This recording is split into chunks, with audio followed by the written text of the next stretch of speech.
Pai do Senhor, povo santo de Deus, a paz do Senhor, caros internautas, amados no Senhor, povo adquirido pelo sangue do Cordeiro, povo comprado pelo sangue do Cordeiro, aqueles que um dia foram salvos pelo nosso Senhor Jesus Cristo, saúdo-vos em nome de Jesus. Angola, Brasil, Estados Unidos, África do Sul, Moçambique, Zimbábue, além fronteiras. Essa é a minha saudação extensiva a todo o povo de Deus. Daqui quem fala é o vosso irmão em Cristo, vosso irmão na fé, cooperador, Bishop Pedro Joveta. E hoje eu estou aqui para falar acerca do Evangelho. My God! Hoje eu quero falar acerca do Evangelho de Cristo. Aleluia! Quero falar acerca do Evangelho de Cristo. A diferença que há entre o evangelho de negócio e a diferença que há entre o evangelho que gera vida. Aleluia. Porque a palavra de Deus nos ensina no livro de Romanos capítulo 1, diz que, pois não me envergonho do evangelho de Deus, de Cristo, pois é o poder de Deus para a salvação, primeiramente para os judeus, depois para os gregos. Hoje eu estou aqui para falar convosco acerca dessa maravilhosa palavra, dessa maravilhosa ferramenta que nos tirou das trevas para a luz, nos tirou da escravidão para a liberdade, nos tirou da doença para a saúde, nos tirou da perseguição, aleluia, satânica, a perseguição para estarmos agarrados no braço do Senhor. Esse é o evangelho que eu devo apresentar a ti, é o evangelho que devemos apresentar a ti, porque sem o evangelho nós perecemos, sem o evangelho nós falhamos, sem o evangelho nós caímos, aleluia. E nós aprendemos que existem muitas vertentes, ou várias vertentes do evangelho que tem se apresentado hoje, que na verdade muitos chamam de evangelho que não é evangelho, porque Jesus disse na palavra que quando eu irei, virão falsos mestres, falsos doutores, falsos profetas que se introduzirão no vosso meio como lobos devoradores para destruírem, para dispersarem. No livro de Atos, Paulo, no livro de Atos capítulo 22, ele alerta a igreja de que quando eu ir em Jerusalém, muitos dentro do nosso meio se introduzirão doutrinas para dispersar o rebanho, introduzirão doutrinas para espalhar o rebanho, até aqueles que não têm amor pelas ovelhas entrarão no nosso meio para destruírem o rebanho. Por que eles fazem isso? Ou por que eles farão isso? Farão isso porque não têm amor pelas ovelhas e eles se introduzem como verdadeiros homens de Deus, se introduzem como verdadeiros profetas, se introduzem como verdadeiros apóstolos, como verdadeiros evangelistas, mas na verdade não são verdadeiros apóstolos, não são verdadeiros profetas, não são verdadeiros evangelistas, mas são lobos devoradores. Louvado seja o nome do Senhor. Mas Jesus disse que, no livro de Romanos, através de Paulo, que não me envergonho do evangelho de Cristo. Quer dizer que a diferença entre evangelho de Cristo e evangelho que nos tem sido apresentado ao longo dos tempos. Nós temos vindo a constatar muitos lobos entrando no rebanho, tentando assambarcar, tentando romper, e muitos já romperam o corpo de Cristo, introduzindo doutrinas falsas, doutrinas heréticas, doutrinas que têm desviado o povo de Deus. Se os irmãos se lembram bem, nós temos vindo a constatar igrejas que têm proibido casamentos, igrejas que têm proibido a união de casais, igrejas que têm intensificado mais o evangelho do negócio, o evangelho do dinheiro. Hoje em dia o que se prega mais no púlpito é dinheiro. Hoje em dia o que os homens de Deus, os ditos homens de Deus, nos têm apresentado é dinheiro. Assim conforme Judas se comportou. Judas andava com Jesus, mas o seu real interesse não era estar com Jesus, era de fazer dinheiro. Porque o próprio nome de Judas, Judas Iscariotes, a palavra Judas Iscariotes, Iscariotes significa comércio, ou seja, é o local de onde ele veio. Iscariotes é a cidade de onde ele veio. A cidade comercial, onde se faz comércio. Por isso é que é Judas Iscariotes. E a intenção dele era de transformar o evangelho em dinheiro, em negócio. E nós vemos Judas Iscariotes ao pé de Jesus, e ele era o tesoureiro dos 12 apóstolos, mas ele roubava dinheiro que era colocado no tesouro. Nós vemos quando Jesus estava a conversar com aquela mulher que veio ao pé dele chorando, pedindo perdão, perfumando o pé de Jesus, beijando o pé de Jesus. O que é que Judas disse? Judas disse: mestre, nós poderíamos vender este unguento e o dinheiro poderíamos dar aos pobres. Mas a Bíblia mais abaixo diz que o próprio Judas disse isso porque ele detinha o saco do tesouro. E ele não falou com a intenção positiva, mas ele falou porque tinha o conceito negativo de transformar o evangelho em dinheiro. Assim também temos vindo a constatar muitos obreiros, muitos líderes, chamados profetas, chamados apóstolos, que têm transformado o evangelho de Cristo em dinheiro. São verdadeiros experts em transformação de conhecimento em dinheiro. Então, não me envergonho do evangelho de Cristo. Olha aqui, nós temos uma coisa que é evangelho de Cristo e outra coisa que é evangelho demoníaco, evangelho satânico. Aquilo que disse quase há pouco, o evangelho virado no dinheiro, o evangelho virado nas ofertas. Dê mais porque Deus vai te dar, dê mais porque Deus vai te abençoar, dê mais porque Deus vai te visitar. Esse é um evangelho virado, centrado no comércio. E não é isso que Jesus nos ensinou. Jesus disse: ide por todo mundo, pregai o evangelho. O que é evangelho? Evangelho é boas novas.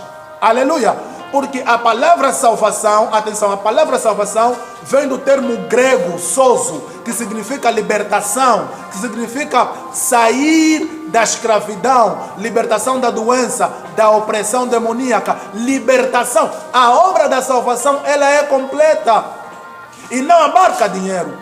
Para você ser salvo não é preciso pagar, é de graça. Mas o que temos vindo a constatar em muitas igrejas, em muitos homens de Deus, é que transformaram o evangelho em comércio. Dizem para você semear uma quantia de dinheiro para Deus te visitar, para Deus te abençoar. Eu não sou contra dízimo, não sou contra ofertas, não sou contra aquelas pessoas que venham semear na vida de homens de Deus, mas eu sou contra e repreendo o comportamento que muitos homens de Deus têm mostrado ao longo do tempo, de que dizem: vamos semear, vamos dar, porque Deus vai nos visitar através da semente. Isso é heresia. Aleluia. Porque Deus nos chamou para pregar o evangelho, que é boa nova, libertar os cativos. Aquele que é usado na área da profecia. Muitos têm usado o profético para se enriquecerem, usam a voz de Deus para se enriquecerem, usam o dom que Deus lhe deu para se enriquecerem, mas a Bíblia diz: de graça recebeste e de graça dai. Eu sei que você subiu no monte para orar, eu sei que você jejuou para Deus te visitar, eu sei que você passou dia e noite para Deus te visitar. Deus te visitou não é por causa do teu sacrifício, mas é pela graça. Então de graça recebeste e de graça dai. Muitos têm dito: eu subi no monte para Deus me visitar, eu orei muito para Deus me visitar, eu jejuei 3, 4, 5 dias a fio para Deus me visitar. Mas amado, se Deus te visitou porque você se disponibilizou, mas ainda assim é a graça de Deus. Quantos jejuaram 30 dias? Deus não lhe visitou da mesma forma que visitou outras pessoas? Quantos? Por quê? Porque a graça de Deus, e a graça de Deus é inquestionável. Portanto, de graça recebeste, de graça dai. Por que estás transformar o teu dom em comércio? Transformar o teu chamado em comércio? Transformar o teu ofício em comércio? Deus te chamou para ser profeta, mas transformaste a voz de Deus no meio para enriquecer a sua vida. Amado, arrependa-se, porque ainda há tempo para você se arrepender. Então, há diferença entre o evangelho de Cristo e o evangelho do comércio. Porque a Bíblia diz, Paulo alertou a igreja dos Coríntios, Coríntios capítulo 15, 1 Coríntios capítulo 15, 2 Coríntios capítulo 13, a versículo 15, Paulo diz o seguinte: e se introduzirão falsos mestres, falsos profetas, que irão pregar segundo a intenção do seu coração.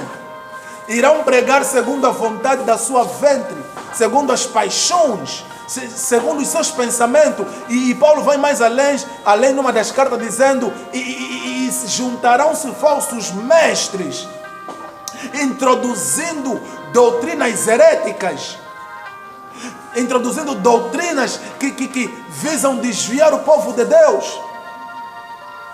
Por quê? Porque esses não foram salvos genuinamente. Assim conforme Jesus disse, há diferença entre joio e trigo. Muitos se chamam de trigo, mas na verdade não são trigo, são joios. Eles se chamam de trigo, mas não são trigo, são joios. Por quê? Porque pelos seus frutos vos conhecereis. Se queremos conhecer o tipo de fruta, devemos ver a árvore. Se queremos corromper a fruta, corrompemos a árvore. Porque quando a árvore queima, os frutos não dará fruto. Quando a árvore é contaminada, os frutos são negativos. Quando a árvore ela é atingida, os frutos também são atingidos. Se nós cortamos a raiz da árvore, não dará fruto. Assim muitos homens de Deus, muitos cristãos, muitos que se chamam de trigo, que se chamam de filhos de Deus, têm se apresentado. A árvore está corrompida, a árvore está contaminada e o resultado é frutos negativos, frutos corrompidos. O Evangelho de Cristo, ela é para a salvação, de uma forma gratuita. E não é o que temos vindo a constatar nos últimos tempos. Alguns podem me dizer que estamos a viver nos últimos dias, eu posso crer que sim, porque também na época de Paulo já acreditava que ele estava a viver nos últimos dias, até os próprios apóstolos também acreditavam que estavam a viver nos últimos dias, e muitos dizem que é o cumprimento da profecia, também posso concordar, mas isso não nos proíbe de repreender os falsos profetas. Nós temos vindo a constatar muitas igrejas que começaram bem, mas agora estão a se desviar do real chamado de Deus. Muitos homens que foram chamados para pregar o Evangelho, que foram alistados para pregar o Evangelho, mas ao longo do tempo saíram da visão original de Deus, se comportaram assim conforme Balaão foi corrompido.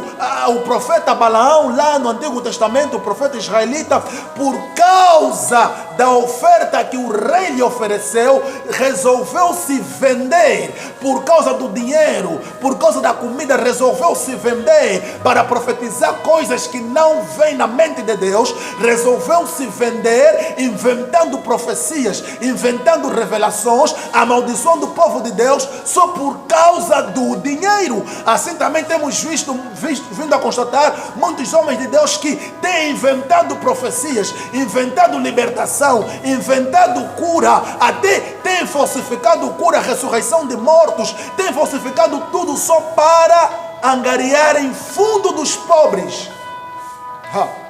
E nós fugimos da real missão da igreja. No livro de Tiago ele fala o seguinte: a igreja verdadeira e imaculada é aquela que se compraz pelos órfãos, pelas viúvas, mas nós não temos vindo a constatar esses atos ultimamente nas igrejas. O que se mais tem falado é acerca dos dízimos, ofertas. Não temos vindo a constatar o Evangelho genuíno a ser pregado. Por quê? Porque esses homens de Deus, que se dizem ser homens de Deus, se afastaram do real chamado de Deus.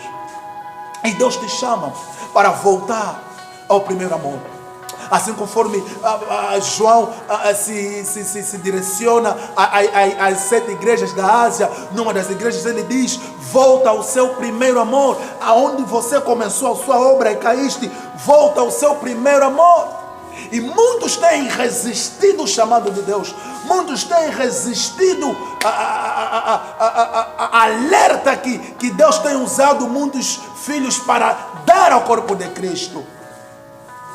Há muita faceta do evangelho que tem sido pregado. Pastores que proíbem os seus filhos na fé de irem ter ensinamento contra os homens de Deus, porque transformaram as suas ovelhas em propriedade exclusiva deles, enquanto que a Bíblia diz no livro de 1 de Pedro, capítulo 2, versículo 9, que nós somos propriedade exclusiva de Cristo. Somos sacerdócio real, nação santa. Mas esses tais ditos homens de Deus transformaram o rebanho em suas propriedades exclusivas. Proíbem os seus filhos de irem ter culto a outras igrejas. Proíbem os seus filhos de receberem revelação de outros homens de Deus. Por quê? Porque transformaram os seus rebanhos em propriedade exclusiva deles próprios.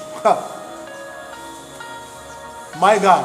Hoje em dia o evangelho virou comércio. Hoje em dia aquilo que chamamos de evangelho virou comércio. Mas deixa-me dizer, amado, não é porque Deus não existe, não. Deus existe. E eu quero abrir um parênteses para dizer aos ateus e àqueles que não creem na palavra do Senhor, amados, não é porque Deus não existe. Deus existe. E isso está profetizado que virão falsos mestres. Mas isso não pode abalar a nossa fé. Antes, pelo contrário, tem que fortificar mais a nossa fé, porque se há falsos homens de Deus, é sinal que há verdadeiros homens de Deus. Aleluia. Eu creio na intervenção do Santo Espírito. E Santo Espírito, nessa manhã, Ele te chama para voltar ao primeiro amor. Nessa manhã te chama para se arrepender. Nessa manhã te chama para fazer dele o seu único amigo, o seu único companheiro, assim conforme a própria palavra Paracletos diz, consolador, para fazer dele o seu consolador. Ei! Então, temos vivenciado tempos difíceis, tempos que o evangelho está a ser apresentado de uma forma bruta, de uma forma bárbara, de uma forma sem crúsculo. Os tais ditos homens de Deus transformaram igrejas em centros comerciais. Hoje em dia nós temos ido em cultos para cultuar a Deus, mas o que é que temos encontrado? Temos encontrado show na igreja, temos encontrado manifestação de teatros na igreja, temos encontrado aquelas profecias falsas, aquelas libertações falsas. É uma mera encenação. Eu chamo isso de cinematografia na igreja. Nós temos vindo a assistir cinema na igreja. Hoje em dia a igreja se transformou em cinema, palco de atuação, palco de encenação. Pastores se tornaram atores de Hollywood, ou Angollywood, ou Nigeriawood, seja lá o que for. Se transformaram atores. Tudo para angariar fundos do povo de Deus. My God, my God. Mas a Bíblia diz: nós somos o sacerdócio real, a nação santa, povo adquirido, povo adquirido. Pode existir falsos profetas, falsos mestres, falsos apóstolos, falsos evangelistas, falsos pastores, mas, amado, Deus ainda é muito forte no seio da igreja. Deus ainda é muito forte no seio da igreja. Quero terminar por aqui, abençoando os irmãos, declarando paz na sua vida, avanço na sua vida financeira, avanço na sua vida sentimental, avanço na sua vida acadêmica, sua vida profissional, avanço na sua vida espiritual, avanço em nome de Jesus.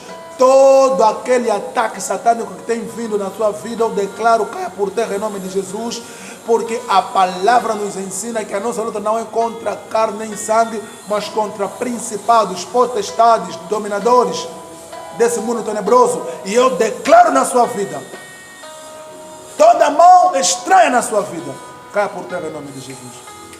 Caia por terra em nome de Jesus. Caia por terra em nome de Jesus. Caia por terra em nome de Jesus. Estenda a sua mão, quero orar por você. Declaro paz na sua vida. Declaro avanço na sua vida. Declaro prosperidade na sua vida. Que toda mão estranha, todo mau sonho, toda intervenção demoníaca, declara em nome de Jesus cá por terra. Que a bênção do Deus Pai, a bênção do nosso Senhor Jesus Cristo, a bênção de Abraão, que se manifestou em Jesus, te alcance em nome de Jesus. Em nome de Jesus. Amém. Muito obrigado por ter acompanhado esse vídeo.